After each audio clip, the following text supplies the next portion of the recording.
প্রত্যেক দিন প্রভাতকালে তার নবলক্ষ ধেনুর পাল লয়ে সেই প্রভাতকালে বৃন্দাবনের মাঠে যেত গোষ্ঠ গোচরণে ধেনু চড়াতে। আবার ঠিক সন্ধ্যার আগে সমস্ত পাল একত্রিত করে ঘরে ফিরে আসত। তেমনি এই পৃথিবীর গোষ্ঠভূমিতে আমরা যারা আছি মানুষ, এই পৃথিবীর গোষ্ঠভূমিতে আমরা যারা এসেছি ধেনুর পাল নিয়ে একটা দুটো নয়, লক্ষ ধেনু লয়ে এসেছি, একটা দুটো নয়। বলে 100,000 হয়, 100,000 হয় 1 লক্ষ। ওটা হলো অন্তিম লক্ষ্য। এই লক্ষ্য সেই লক্ষ্য নয়। এই লক্ষ্য কি? এই লক্ষ্য হচ্ছে নববিদ্যা ভক্তি স্বরূপ নবলক্ষ, যা আমাদের পিতৃধন নিয়ে এসেছি পিতার কাছ থেকে। সারাদিন গোষ্ঠ গোচরণে এই পৃথিবীর গোষ্ঠভূমিতে গোষ্ঠ গোচরণ করে যারা সকল ধেনু গোষ্ঠ একত্রিত করে ঘরে ফিরতে পাবো, তাদের আসা যাওয়া সফল।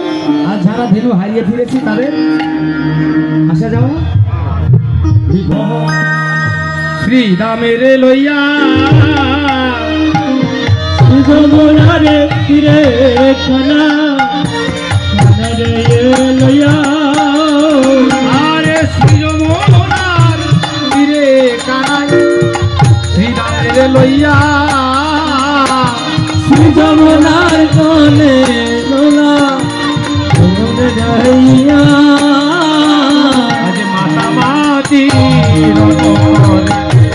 সমাজত হইয়া করে সমাজত হইয়া কাঁধে চড়ে আর কাঁধে করা, কাঁধে চড়ে আর কাঁধে করা, কাঁধে চড়ায় আর কাঁধে করা, কাঁধে চড়ায় আর কাঁধে করা। ওই রঙ্গিয়া শ্রী দামরে লইয়া হে কাঁধে চড়ায় আর কাঁধে করা, রঙ্গিলা শ্রী দামের কথা কাঁধে চড়ায় আর কাঁধে চড়া। ওই রঙ্গিয়া শ্রী দামরে লইয়া কাঁধে চড়ায় আর কাঁধে করা, রঙ্গিলা শ্রী দামের কথা কাঁধে চড়ায় আর কাঁধে চড়া। ওই রঙ্গিয়া শ্রী দামরে লইয়া কাঁধে চড়ায় আর কাঁধে করা, রঙ্গিলা শ্রী দামের কথা আজ শ্রী যমুনার তীরে কানা, শ্রী দামের কথা আজ শ্রী যমুনার তীরে কানা, শ্রী দামের কথা যমুনার তীরে কানা, কাঁধে চড়ায় আর কাঁধে চড়া। এই খেলাটা যিনি আজকে যে ভগবান খেলছে, এই খেলাটা যিনি মানে করবে তার নাম হচ্ছে শ্রীরাম দাদা। শ্রীরাম দাদার বুদ্ধি হলো যে আজকে এমন একটি খেলা খেলবো, যে খেলাটা কখনো খেলা হয়নি। কি খেলা? কাঁধে চড়া আর কাঁধে করা খেলা। সেটা কেমন? শ্রীরাম দাদা ওই কদম গাছ থেকে 26খান পাতা ছিঁড়ে এনেছে, 26টা পাতা ছিঁড়ে এনেছে। 26টা পাতা ছিঁড়ে এনে তার মধ্যে একটি পাতা, 26টা পাতা 24 জন সখা, 2 জন গলাই দাদা আর কানাই, এ মিলে হলো 26 জন।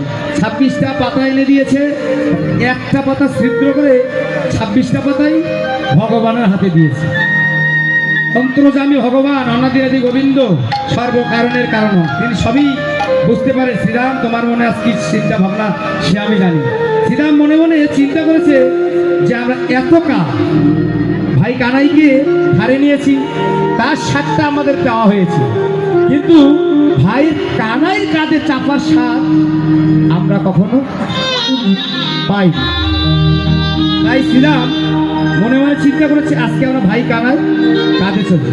তা ভগবান অন্তর্যামী ভগবান সে বুঝতে পারলো, শ্রীরাম তুমি কি ভেবেছো আমি বুঝতে পেরেছি, কিন্তু আসলে জগতে আমাকে তো হারানোর মতন কেউ নেই, আমাকে হারানোর মতন কেউ নেই। তবে আমি আজকে নিজের থেকেই হারবো।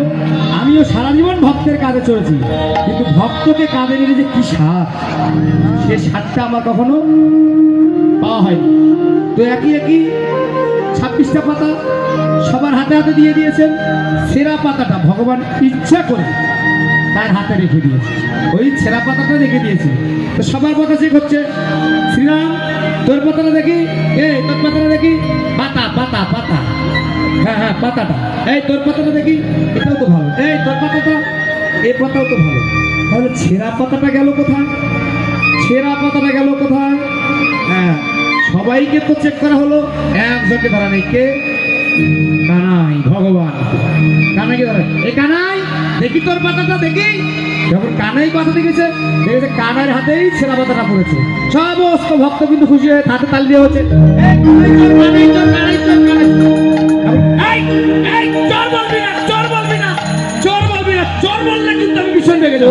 কেন চোর বলবি না? কখনো চোর বলবি, চোর বললে আমি রেগে যাবো।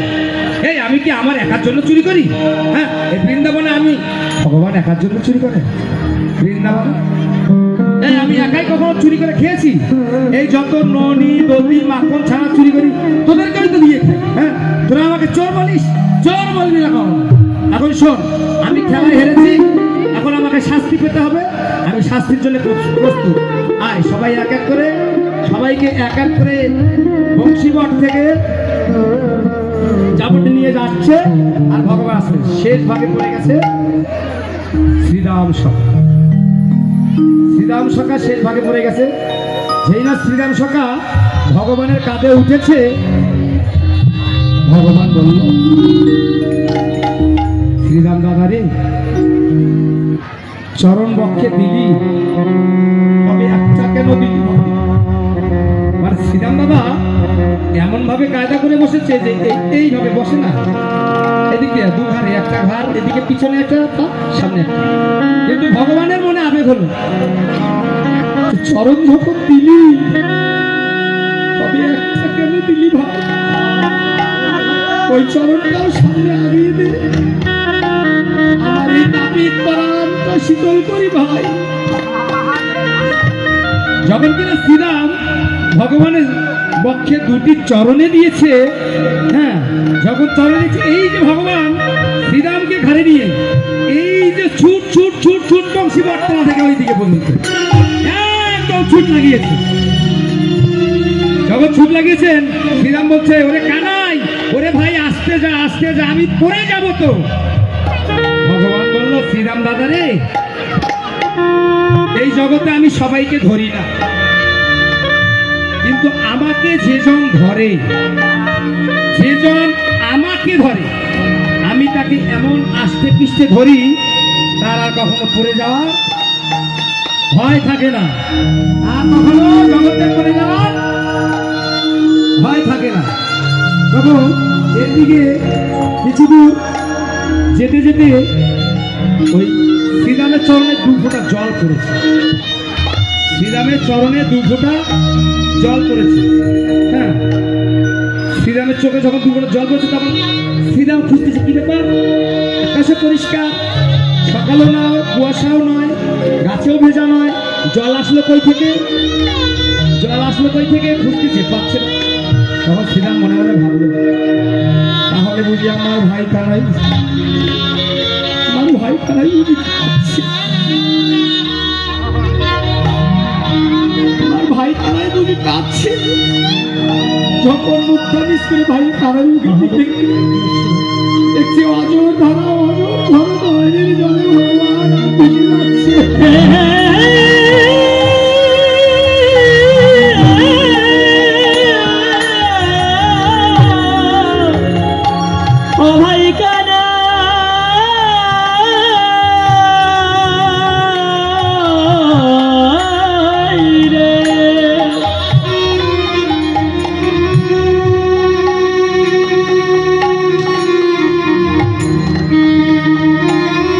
দেখছে কাঁদছে, শ্রীরাম বলছে, কানাই, এই কানাই আমাকে নামিয়ে দে। এই তুই আমার প্রাণ সত্তা, আমি না তোর মরম সত্তা। তুই না সবাইকে বলিস আমি নাকি তোর সবচেয়ে প্রিয় সত্তা, কিন্তু আমাকে কাঁধে নিয়ে তোর এত কষ্ট হচ্ছে। ওই তুই একবার তো বললি না যে ভাই দাদা আমাকে নামাইয়ে দে? কেন বললি না ভাই? এই তুই আমার মরমের সত্তা। তারাই বলছে শ্রীরাম রে, এটা আমার দুঃখের কান্না নয় ভাই, এ আমার দুঃখের কান্না নয়। এতদিন তোমরা আমাকে কাঁধে নিয়েছো, আমি সেই সুখটা শুধু পেয়েছি, কিন্তু ভক্তকে কাঁধে নিলে যে এত সুখ হয়, এত অন্তরে সুখ হয়, এত ভালো লাগে, আমি আগে কখনো বুঝতে পারিনি ভাই। ও